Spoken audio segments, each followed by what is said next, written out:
Democrats. We're going to get started shortly. It is 10:01, and we're calling this meeting to order. I wanted to welcome the candidates who are speaking today, and I wanted to welcome a couple different clubs to our meeting who drove kind of far, and that's the Big Bear Democrats and the Redlands Area Democrats. Woohoo! Thank you for coming. Do I have a volunteer to say the pledge for us? Thank you, Diane. Will you please rise as able?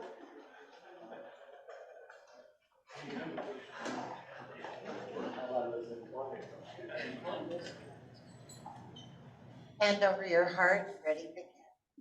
I pledge allegiance to the flag of the United States of America and to the republic for which it stands, one nation, under God, indivisible, with liberty and justice for all.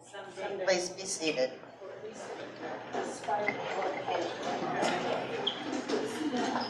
All right, we're going to get right into our candidates' questions, and they are going to introduce themselves.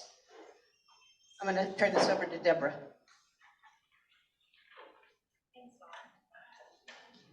Okay, we have one microphone, so I'm going to ask the candidates to please come up here where everyone can see them, and hopefully the owl will catch you all as well.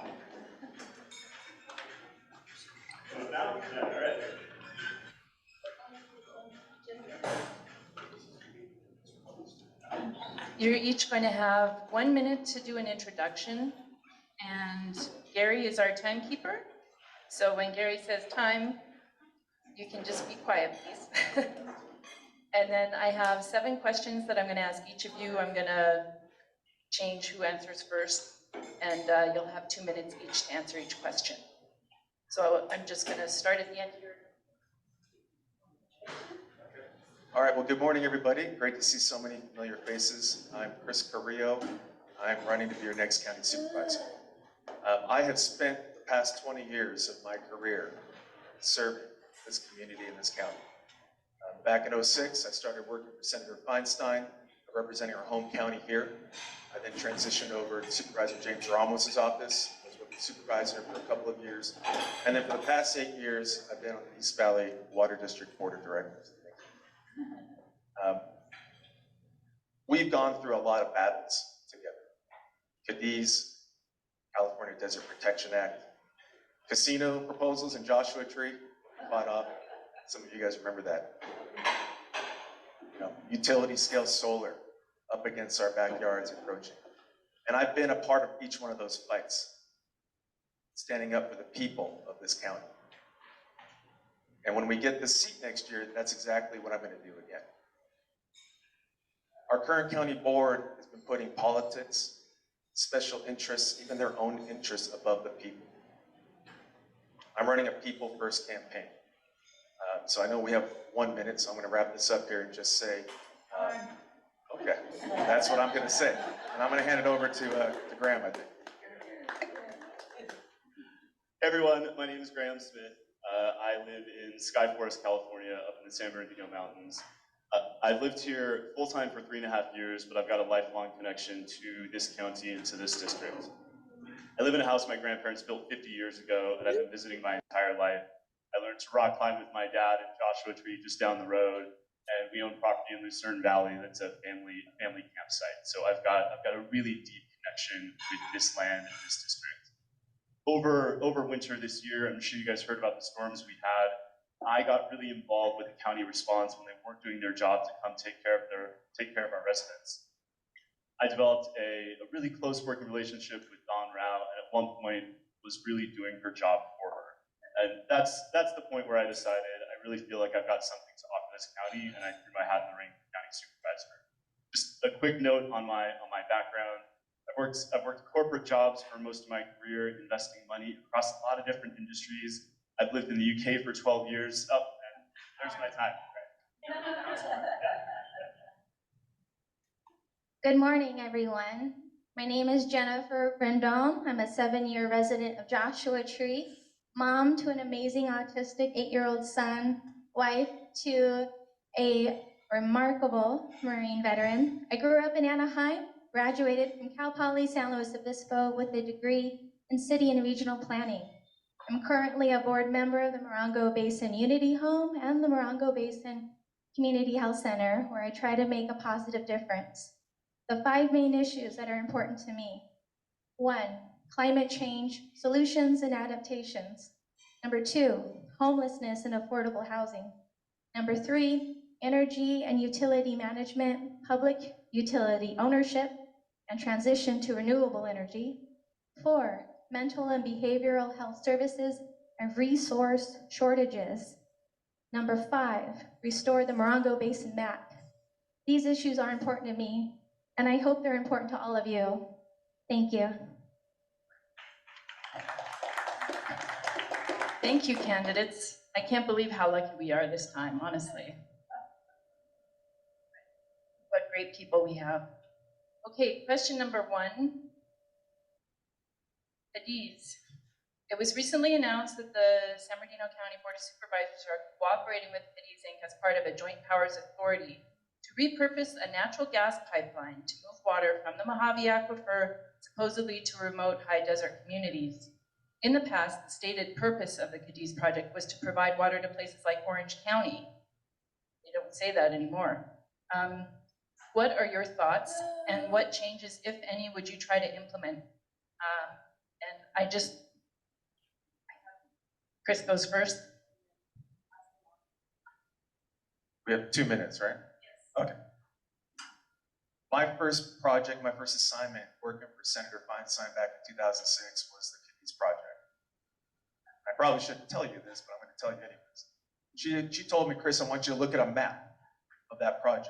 And if there's 1 inch of federal property that's going to be required to convey that water to Metropolitan, I want you to let me know so we can stop. I think you're all aware my boss, former boss, has been a long-standing opponent of this project. I've spent the past 8 years on the East Valley Water District Board fighting to keep our water here in San Bernardino County. It's something that we've succeeded in doing with the construction and turning on the lights at the Sterling Natural Resource Center. It's down in Highland. Every day we send 6 million gallons of water to Orange County, and now we're going to stop that. We're going to keep that water here in our county. So when we look at Cadiz is it's a complicated project, but ultimately, any project that's exporting water from our county to the detriment, of our national parks and not serving our communities, that's a project we need to be very careful in looking at. So that's my position on Cadiz.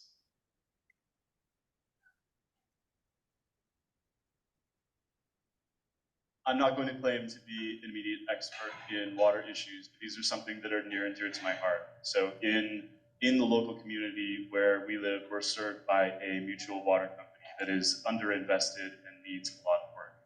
We've had people come in on a predatory basis saying they'll fix our water company if we give up water rights and give them rights to everything. Particularly in the context of climate change, I believe that keeping water rights in our county, in our local neighborhoods, is of paramount importance. I've also seen, not in relation to this project in particular, I've seen people on the Board of Supervisors flip their position when they've been given money by the corporations that manage this project. And this is not related to just this water project. I've seen this over and over and over again as I look at what this county Board of Supervisors has done in relation to changing their mind when they get money from corporate interests. This is something I'm completely against. I've got no, flies are bad today. I've got no connections with any of the corporations that are managing these projects, and everything I do will be for the benefit of the people of this county. All true, I agree. In addition to that, I'm just baffled how these companies can donate money to our public officials. I think it should be illegal. I think it should be illegal that private companies can profit off the water that's for those communities only. The water belongs where it is, where it lies, and only for those residents in that area to use it. It should never be transferred over city county lines to other places that has nothing to do with this. And if anything comes to my desk, I'm always going to vote for the environment and for the local residents. Great answers. Thanks, everyone. Okay, the next question I'm going to give to Jennifer first. Homelessness and affordable housing. Our shelter capacity is extremely limited, and we have an estimated 700 unhoused children enrolled in the Morongo Unified School District. That's a lot of kids in a pretty small community. Many of our unhoused people were priced out of their homes, in many or most cases due to property owners selling to STR operators or long-term rental housing to STR. And there aren't a lot of options for lower income housing or resources like safe places to sleep, shower, or do laundry. What are your plans for increasing the supply of affordable housing in San Bernardino County? Thank you. So there's a multitude of solutions. It's not just one. There's so many that can be applied to this. One, definitely put a cap on the permits for STRs. There was a year here, just in Joshua Tree alone, one permit was getting approved, on average, one a day. It's ridiculous. It's gone unchallenged. It hasn't been put down in the law yet, like of how many can be permitted in a year. So that's one thing we would definitely need to get on, put a cap on those. Also put a cap on rents for the people doing month to month. It's gone up $1,000 on average. People can't afford that. People are either living in unfavorable situations or they've already lost their home. Properties also are limited on what they can do with their own property. For my example, I have a half acre. I'd like to build 2 small homes, but I'm building 1, and I'm saving 2 people from being homeless, and those are my friends. If other people had that opportunity, any restrictions, maybe we can make more affordable housing in our own communities.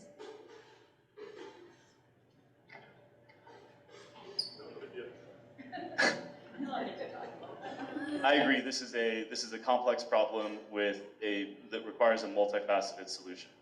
I grew up in and around Los Angeles, and I've seen homelessness creep in, not just from downtown LA, but closer to the neighborhood where I grew up. And it's a problem everywhere, and even cities and counties with more resources than us have still not managed to figure it out. So this is going to take some time. This is going to take some time to solve. The first thing, and you're going to hear me talk about this a lot, is I think this county board has been horrible at managing resources. I've seen them give money back because they haven't spent it properly. I've seen hundreds of millions of dollars paid out in fines and penalties that should never have gone anywhere. So step 1 is to stop all that, take that money and put it toward homelessness, sheriff's department, fire department, literally anything else. You're preaching to the choir to me on STRs. I live in an unincorporated part of the county. We have STRs all around our neighborhood that are detrimental not only to people finding affordable housing, but also to the quality of our neighborhood. Up in Arrowhead, where I live, we have people who work in restaurants, service industries, who drive up from San Bernardino because they cannot find affordable housing up the mountain. And it feels like it's a very similar issue here. This absolutely needs to stop. So if we're going to talk about STRs later, I can give my thoughts there. I'm supportive of a cap. I'm also a big believer that the fee structure for STRs is inappropriate right now. It's a flat fee per household. The one down the street from us is a 8-bedroom commercial property that's run as a wedding venue. They should not be paying the same amount of money as someone renting a room above their garage. I attended an STR meeting a couple weeks ago and asked the county, how much money are you making from this and where does it go? They couldn't tell me how much they're making, whether they're making a profit, whether they're making a loss, and where that money goes. So any profit that comes from STRs needs to get reinvested back into the local community. Well, I think as Graham mentioned, we can start by keeping the money that we actually get from Fed and state. And this last year, our homeless population in this county is the highest, all-time peak, 26% increase. And yet we're giving $4.6 million back to the federal government because we didn't use it. So that's one issue, obviously. Our county is not building enough shelters. Our county isn't prioritizing what is one of the most salient issues in our county and affecting our residents. We're talking about 700 kids up here in the basin that are homeless. That's unacceptable. There's plenty of things we can do. We're putting hundreds of millions of dollars into reserves. You know, I'm on the water board. And if we have a water main that's busted and it's pouring out over the throughout the neighborhood, we're not going to put those dollars into reserves. We're going to put those dollars into fixing that problem. This homelessness problem is the same thing, but we're not dedicating the resources to it. We can streamline permitting for building these projects, something the county can take a lead on, right? Something that the governor is actually looking at in terms of CEQA. What we can do to tweak CEQA so that we can build more homeless shelters and more housing for our vulnerable youth and our vulnerable populations. And when we get that seat next year, that's absolutely what I'll do. I'll be a huge advocate for that. Thank you. Thank you. Okay, shifting gears. This is a pet project of this club, racism as a public health issue. We had, what would you call it? Morongo Basin, Oh, we tried to get all of the local communities and the county to sign on to the fact that racism is a public health issue. So it was our little personal bugbear around here. And the county did do that, but okay. The Black population in San Bernardino County is about 9%, but African Americans comprise about 21% of the homeless population. Black maternal mortality is double that of the county as a whole. And the county declared racism a public health issue in 2020, and they appointed a committee which met, and as far as we can tell, they have not produced any reporting with actionable recommendations. What are your plans to improve diversity, equity, and inclusion in the county and improve health outcomes for our Black mothers and children? This is something that is very, very personal to me. I like to think of racism as a proxy for minority rights of all groups.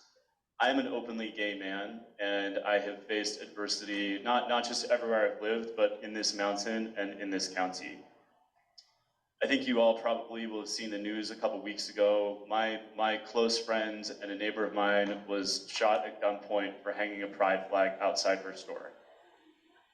These are the similarities between the queer population and racist issues are very striking in terms of mortality rates, income, homelessness, and this is something that needs to get fixed immediately, and it's something that needs to get fixed from the top down.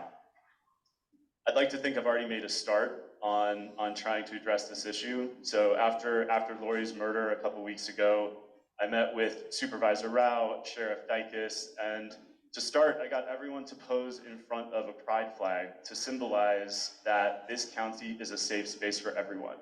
Because I think it's important that acceptance comes from the top down and people get a very clear message that San Bernardino County is safe and violence, discrimination of any type will not be tolerated. We have a long way to go. We were just talking about how Redland City Council voted not to do that. And I'm going to make it a personal mission and my personal fight to make sure that everyone in this county feels included, everyone is equitable, and I'm not going to stop until that's the case.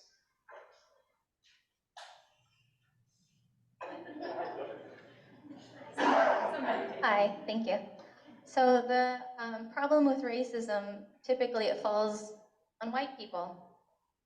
Half of me, I'm half Mexican, but it's half my fault and half everyone else's fault.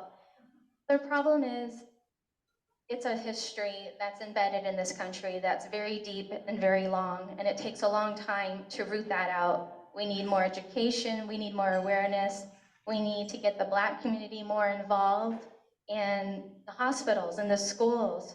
We need to work together on solutions that make it more equitable.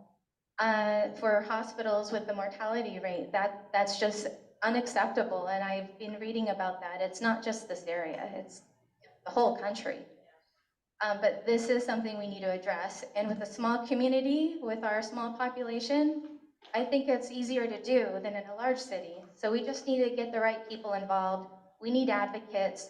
We need people in the hospitals that understand the true issues and be a fighter for the people that can't speak up. I come from a long family history of fighting for civil rights. I'm half white, half Hispanic. My mom's side, she was white before she passed. Her mom, my grandma, used to walk neighborhoods with her fake husband and put in for trying to purchase a home when they knew that it was just denied by a black couple. This is back in the 60s.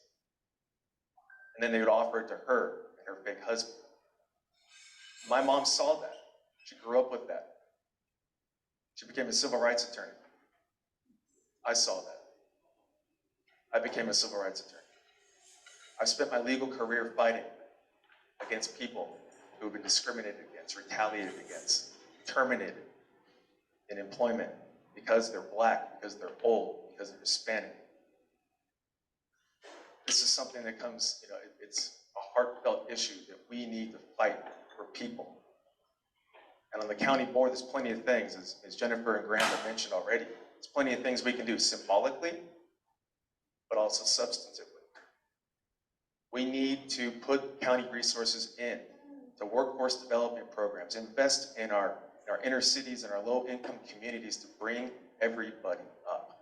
That has to happen. That's not happening the way it should right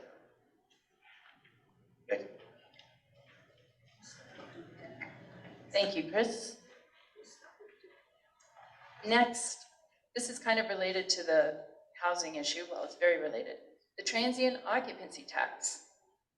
The Joshua Tree area has suffered an exponential increase in the number of Airbnbs/STRs and is generating, as far as I can tell, millions in transient occupancy tax.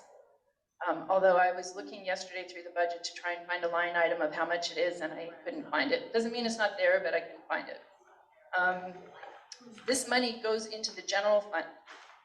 How will you ensure that an appropriate share of this money goes into maintaining and improving our infrastructure in Joshua Tree and the other unincorporated areas that bear the burden of the explosion in tourism? I have Chris going first on this one, please. Yeah, that's a great question. When I was with James Ramos 10 years ago, this was an issue that came up. And the county board before had fought, I think there was a certain percentage, I think it was 25% or 15% of TOT would actually stay here in the community. It was actually earmarked and targeted for county unincorporated areas up here in the basin. And then that changed. Now, I'm a firm believer that, especially with our ecotourism and our tourism economy up in the mountains and here in the basin, we need to fight to make sure there's a certain percentage of that coming back. The Morongo Basin is underserved, it's under-resourced, and we can't have those dollars just going to the general fund and serving all of our taxpayers throughout the county. It needs to come back here to this basin, to this region where it generated, where it started. That's my position on that.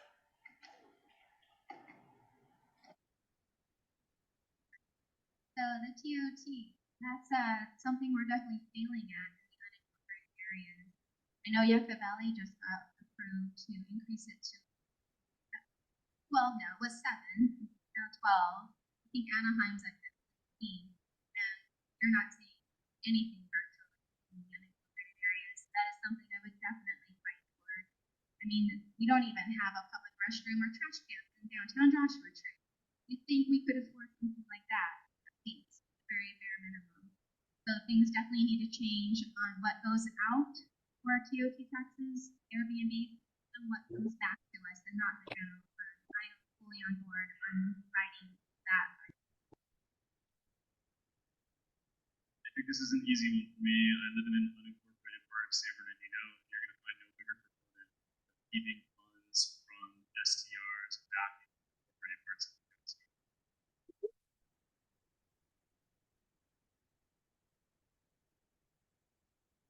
Testing, testing.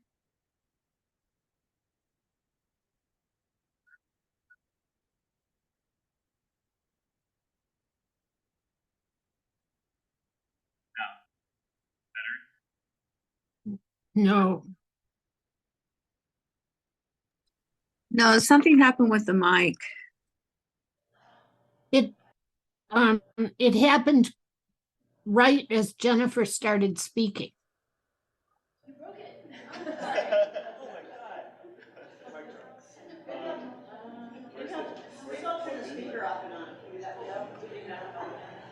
Is the mic plugged straight into Zoom, or is Zoom getting your audio from the speaker? You know, it got louder. It might be better. Try it again. How about now?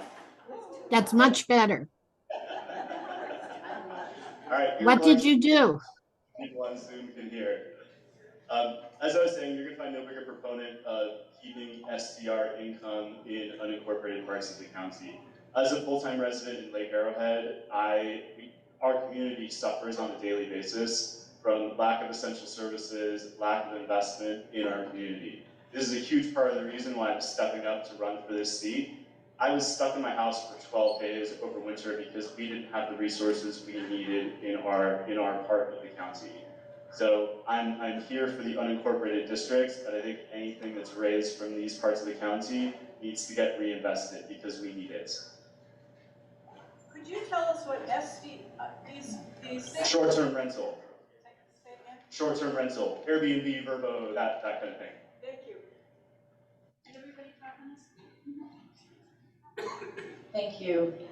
Sorry, I should have defined my term there. Okay, next, the MAC, the Municipal Advisory Council. The Board of Supervisors, well, Don Rao, has not reinstituted a Municipal Advisory Council for our area. The former body dissolved following the 2020 redistricting. Will you prioritize putting a new MAC together so residents in unincorporated areas like Joshua Tree and Wonder Valley have better representation and a place to bring their concerns? Jennifer. That's a yes, exclamation mark. Definitely. I want that MAC reinstated here. We need local representation. And I understand that it is the power of the Board of Supervisors to reinstate it. And it is also their power to say whether it is an elected member or an appointed member. I want to do our best to make sure that these are elected members from our own community, not appointed ones that kind of go towards people like Roe and just be their yes man or yes woman. We want to be elected to represent what's important to us. And we need to get things done because we know the problems here at foot, not the ones in San Bernardino. Agree 100%, obviously. We do have a MAC in the mountain communities. It is not elected officials, it is appointed officials, and I think Jennifer makes the right point. These are not people who always have the best interest of the community at heart. One thing you're going to hear me talk about a lot as this campaign goes on is the difference in treatment from the county of incorporated and unincorporated areas. I think it's important that we have unincorporated representation on the Board of Supervisors, which is why I'm so excited to be running for this personally. But I also think we need local representation from all these communities to make sure everyone is being heard. I have suffered from not being heard. Our residents have not been heard the entire time I've lived up here, and I'm going to make it my mission to make sure that changes. I agree 100%. I've spent my career in public service learning one important thing. The best public policy comes from great public outreach. It's that simple. You know, I put like 100,000 miles on my Mustang. The senator did not have an office in San Bernardino County. It was in West LA and it was in San Diego. It was in my Mustang. And I represented these areas for 7 years and I love doing it. And that's why I'm here today. But when we started in 2012 with James as newly elected county supervisor, the MAC was a question and an issue that was presented to us. And we didn't run away from constituents. We ran toward constituents. We turned it into the super MAC. People called it the Big Mac. We wanted to have Lucerne Valley. We wanted to have, Wonder Valley, Morongo Basin. We got them all together, and that's what we had for several years until James left that office. I mean, this is a no-brainer. We want our citizens engaged in policy. We want to hear what they have to say. We can learn from people who know their area and their communities better than anybody. Why would you not do that? So, as your next county supervisor, that is something I will reinstate. Absolutely. So, thank you. Thank you. Okay. We originally were going to have 5 questions, but then we kept thinking of things that we wanted to add. And I know some of these have been kind of softball, but I hope you're getting a good idea of where these candidates stand. My next question, how will you use the Office of Supervisor to mitigate climate change and maintain our fragile desert ecosystem? Graham.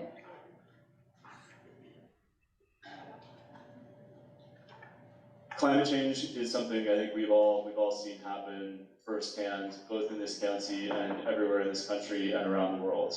I think we have it particularly bad right here. We have the unpleasant distinction of having the worst air quality in the entire country. Not just one of the worst, the worst air quality. The lack of action I've seen from the Board of Supervisors on renewable energy projects, I think, is absolutely despicable. I think we've got an opportunity to use our dominance in a few industries to bring about real change. One of those is transport and logistics.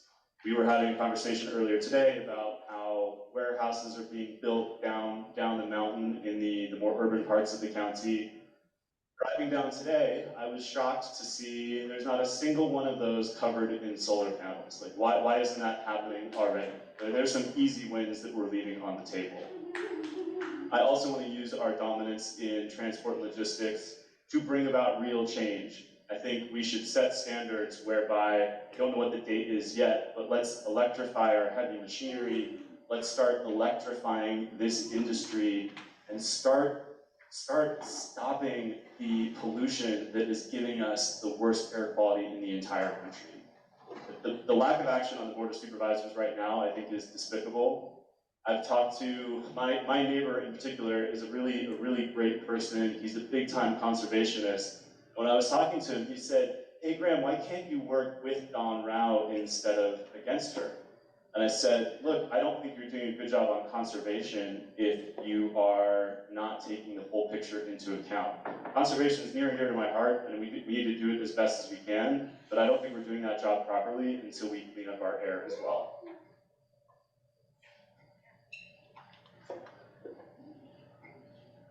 So climate change is a really important subject and issue to me. I've been self-educating myself with tons of books. I think I've got 12 checked out at the library right now.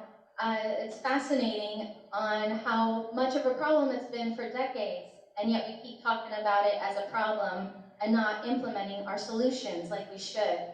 We are way behind. There are so many things we can do as a community. Obviously, the fossil fuel emission burning is an issue. We could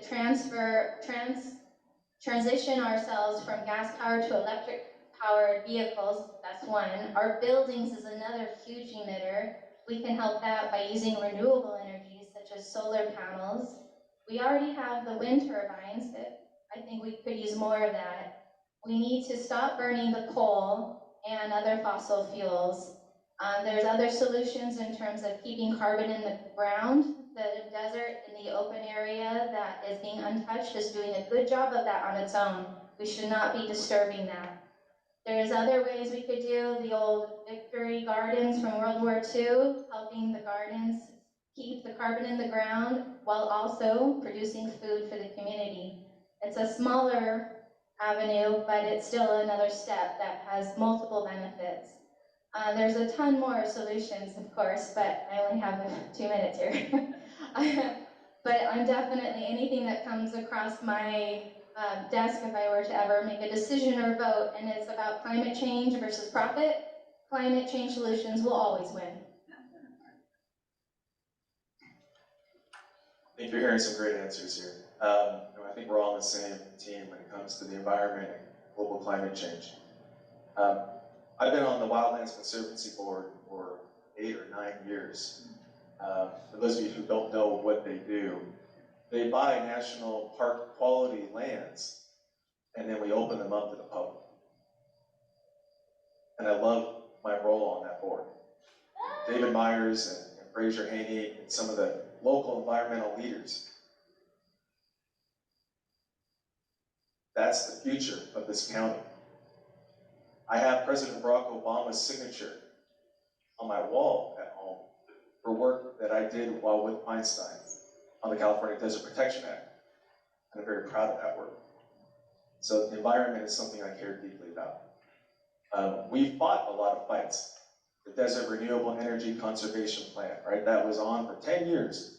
We fought that on the federal level, state, and the county level. It's now largely intact.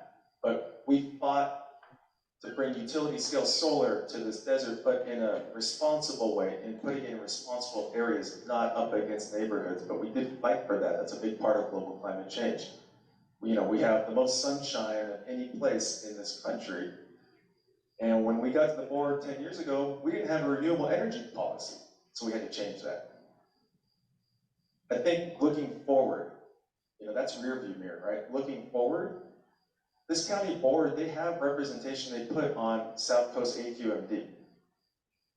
They are the most important agency in Southern California in terms of governing and regulating our air quality. And we get to send one representative on behalf of the board to that other board to make important decisions that affect all of us here. And those decisions are, believe it or not, in Southern California, is largely split. The AQMT votes are often, I forget if it's 15, it's 8-7. But if we can turn this seat, you can change that representation on the AQMT board. That's a meaningful change for this county. Thank you. Okay, our last question is for a bit of muckraking. I hope you've all noticed the situation at county with the county CEO, Mr. Hernandez, who recently quit after conducting himself in a really reprehensible manner. I'd just like your comments on that and any ideas you have about avoiding a similar situation in the future. And I have Chris starting this one. Although, for those of you who aren't familiar with what's happened the past 3 or 4 weeks, the news reports that have been coming out, the allegations are this. For the past 3 years, our county CEO, high-level county executive staff, and county leadership for 3 years have allowed for systemic, corrupt, and an illegal work environment that involves sexual harassment, quid pro quo, and for those who saw it and spoke out against it, retaliation. People pushed out of their careers. Talented county employees forced out of our county. Ladies and gentlemen, that's not people first. That's people last. It's unacceptable. I spent my career as an attorney fighting against that type of workplace abuse environment. And it should never have been allowed to have occurred in the first place. When you're losing 12 to 15 department heads and high-level county staff, you should be asking questions about why they're leaving. Why are we losing such talented county employees? You lose them, they bump the next person up, right? And the next person up, and so on. It's a trickle-down effect, and that has an incredible impact, a negative impact on our county bureaucracy and how that works and how efficient it is, if you think about it. And that's what's been allowed to go on the past 3 years. Now, I don't know if county board is aware of what was going on or not, but I can tell you what, if I were sitting in that seat, I would be asking the questions. And next year when we get that seat, we're gonna fight on behalf of county employees to prevent workplace abuse.